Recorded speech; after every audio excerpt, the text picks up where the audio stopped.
আসসালামু আলাইকুম ওয়া রাহমাতুল্লাহি ওয়া বারাকাতুহু।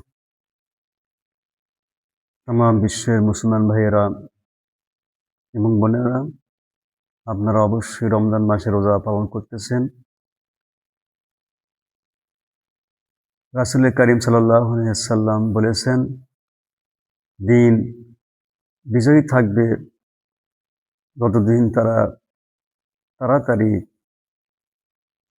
ইফতার করবে। কেননা ইহুদি এবং খ্রিস্টানরা তারা দেরিতে ইফতার করে। তাই তামাম বিশ্বের মুসলমানদের উচিত দ্রুত ইফতার করা এবং দেরিতে ইফতার না করা। ইসলামের প্রত্যেকটা কাজ অর্থাৎ যেগুলো আখিরাত ভিত্তিক সেই কাজগুলো করতে হয় তাড়াতাড়ি। আর যেগুলো দুনিয়াবি কাজ সেগুলো দেরিতে করলেও সমস্যা নাই। আল্লাহ রাব্বুল আলামিন বলেছেন, বাল তুসিরুনাল হায়াতাদ দুনিয়া ওয়াল আখিরাতু খায়রুম ওয়া আবকা। তোমরা আখিরাতের তুলনায় দুনিয়াকে অগ্রাধিকার দিচ্ছ, অথচ